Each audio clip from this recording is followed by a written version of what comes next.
Welcome guys, welcome to JK exam cracker once again. और मैं हूं आपका होस्ट अंकुश ठाकुर। एक बार फिर से आपके लिए टॉप 10 एमसीक्यूज लेकर आया हूं। और आज हम जो है डिस्कस करेंगे हिस्ट्री के कुछ और टॉप 10 एमसीक्यूज जो आपके पेपर के लेकर बहुत ही इंपॉर्टेंट माने जाते हैं।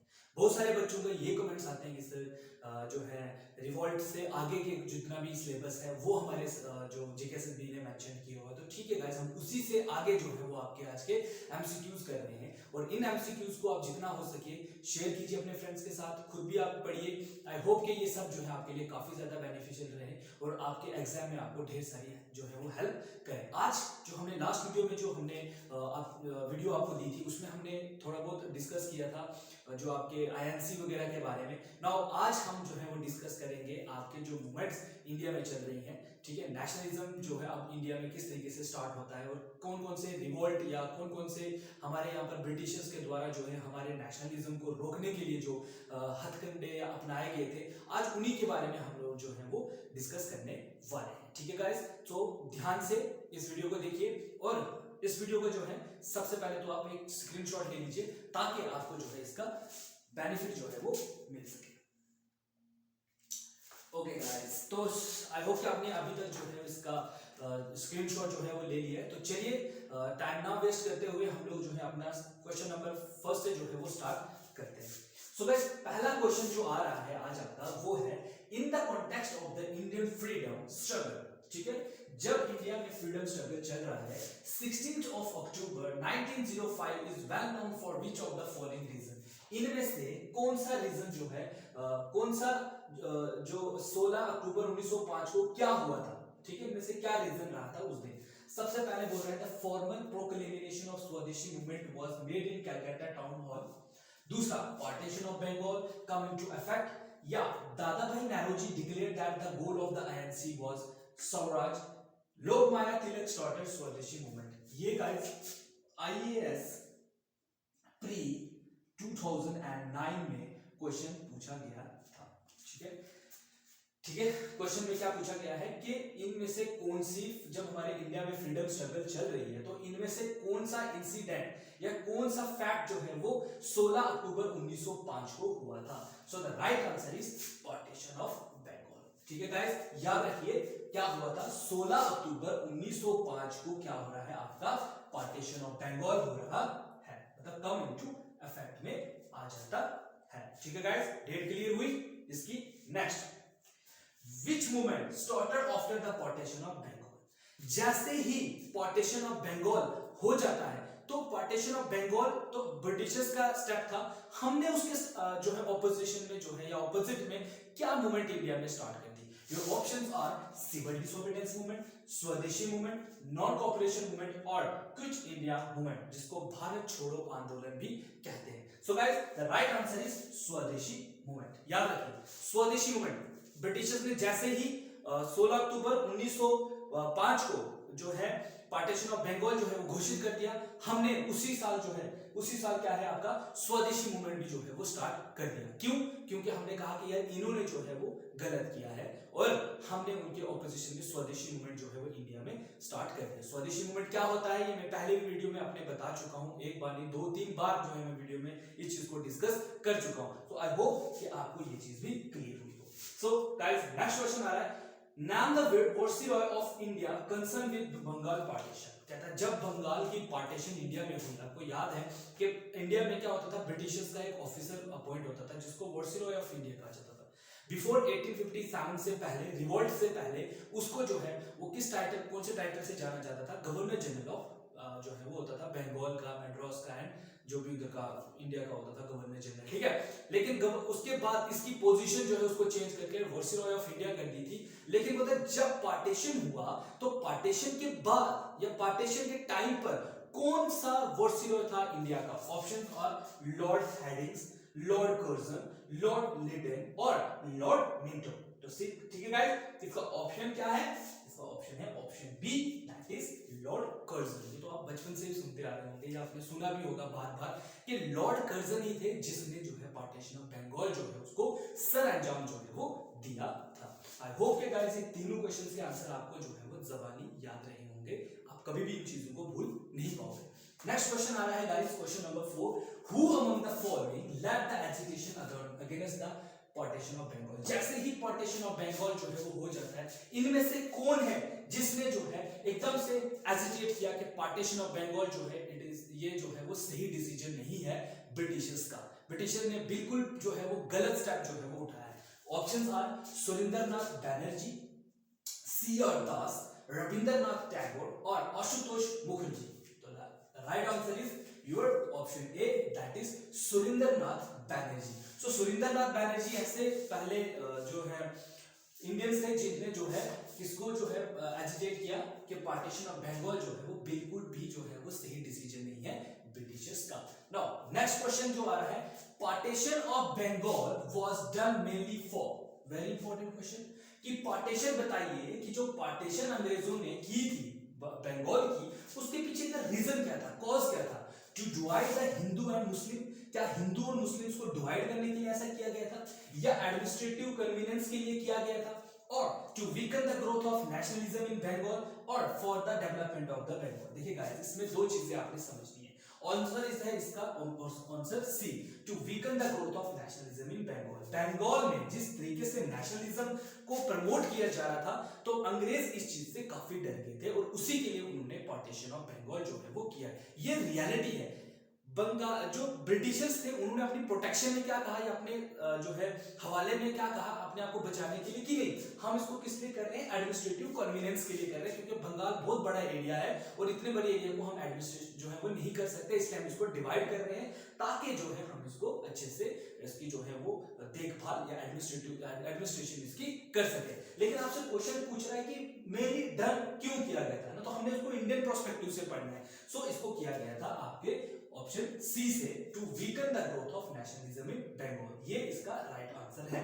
हाँ, ब्रिटिशर्स के पॉइंट ऑफ व्यू से देखें तो उनका जो है वो क्या है, for administrative convenience. Next guys, question number 6 आ रहा है, who forms the Muslim League in 1906?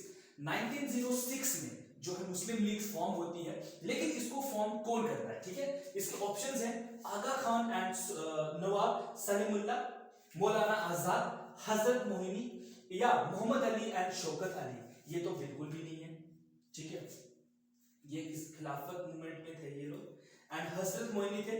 Agha Khan and Salimullah जो है ये है राइट आंसर। ये इन्होंने कहां फॉर्म की थी? आगा खान एंड सलीमुल्लाह ऑफ ढाका, याद होगा आपको। सो ढाका में जो है इसने इसको फॉर्म किया था, ठीक है। Okay guys, so next question आ रहा है, question number 7, that is who started the home rule movement?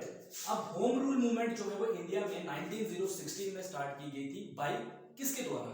तो options are Bal Gangadhar Tilak, Gandhi ji, G K. Gokhale, या नन ऑफ द अबव।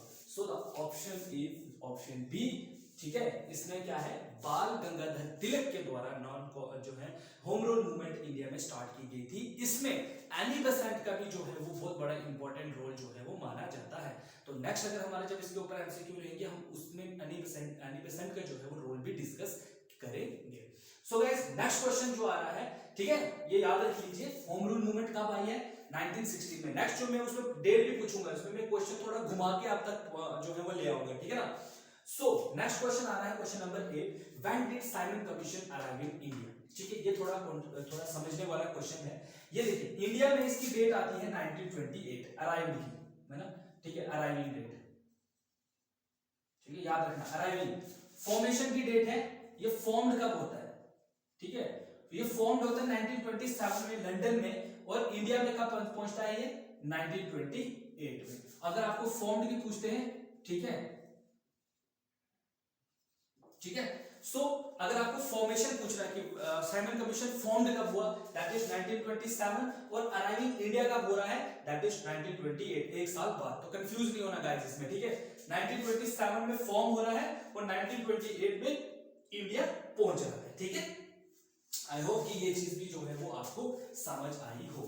अब नेक्स्ट क्वेश्चन आ रहा है, when did government of Britishers appoint indigo commission? अब गाइस, सबसे पहले तो आपने ये समझना है कि ये इंडिगो कमीशन क्या चीज है।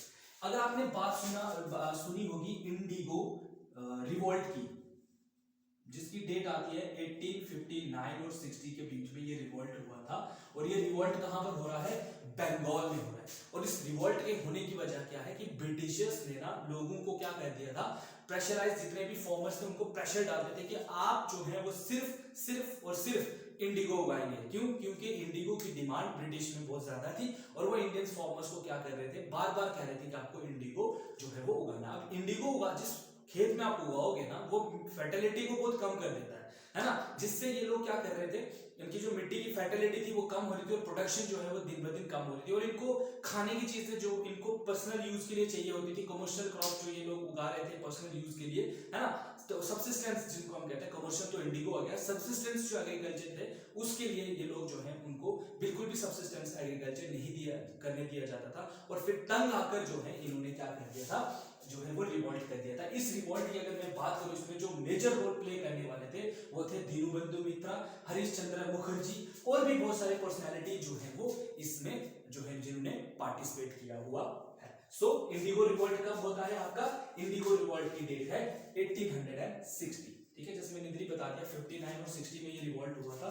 और इसको जो है ब्रिटिश ने फिर अपॉइंट कब किया इसको? 16, ठीक है, 1860 में, ठीक है गाइस। होप सो कि आपको ये चीज भी क्लियर हो गई हो। अब ये जो क्वेश्चन है ये बहुत इंपॉर्टेंट क्वेश्चन है, ये बहुत सारे एग्जाम में पूछा गया है, ठीक है, कि बताइए गदर पार्टी जो है जो 1913 में 1913 में फॉर्म होती है उसको फॉर्म करने वाले कौन है? Options are Gandhi ji, Bal Gangadhar Tilak, Lala Hardayal and Sohan Singh या GK Gokhale. So guys the right answer is Lala Hardayal and Sohan Singh जो है वो गदर पार्टी को फॉर्म करते हैं 1930 में। इसके हेडक्वार्टर की अगर मैं बात करूं, बहुत सारे पेपर में इसके हेडक्वार्टर्स के बारे में भी पूछ गया है। तो हेडक्वार्टर्स का है इसका सैन फ्रांसिस्को, ठीक है गाइस, याद रखिएगा इसके हेडक्वार्टर्स कहां पर है? सैन फ्रांसिस्को में इसके हेडक्वार्टर्स थे। अगर आपने इसकी वीडियो जो मेरी देखी होगी उसमें मैंने डिस्कस भी किया हुआ है जो भी इंडियन एक्टिविटीज, जो नेशनल जो एक्टिविटीज इंडिया में स्टार्ट हो गई थी, कुछ एक्टिविटीज इंडिया में हो रही हैं और कुछ एक्टिविटीज को जो है वो बाहर से जो है इंडिया में स्पॉन्सर किया जा रहा है। उन्हीं में से एक थी आपकी गदर पार्टी। गदर पार्टी जो है ये सैन फ्रांसिस्को में इसका हेडक्वार्टर था और इसको फॉर्म करने वाले थे लाला हरदयाल एंड सोहन सिंह, ठीक है। अच्छा guys, so this is all about today's lecture, ठीक है। हाँ, इसकी मैं डेट भी बता दूं आपको, 31 है इसका शायद मार्च, ठीक है, 31 मार्च 1960 में जो है इसको फॉर्म किया गया था। तो so guys this is all about today's top 10 MCQs. I hope कि ये क्वेश्चन जो है वो आपके पेपर में जो है आपको ढेर सारी हेल्प करे, ठीक है। बिल्कुल भी हाइपर मत होइए, ठीक है, धीरे धीरे पढ़ाई करते रहिए। हम टेस्ट दिला रहे हैं आपको।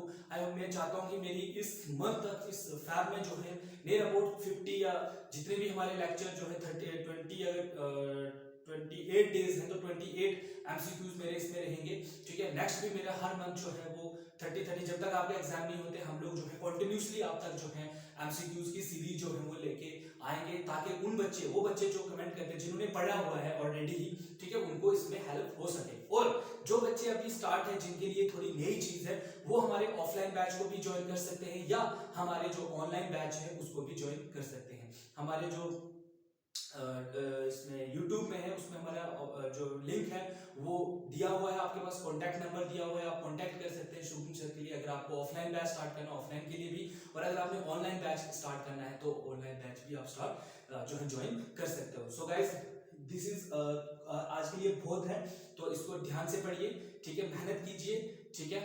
अब सब कुछ खुल गया है, अब आप लोग जो है वो आराम से जो है बाहर लाइब्रेरी वगैरह भी ज्वाइन कर लीजिए और पढ़ाई अपनी स्टार्ट कर दीजिए। तो मिलते हैं अगली वीडियो में फिर से कुछ नए सवालों के साथ, तब तक के लिए शब्बक है, हैव अ नाइस डे।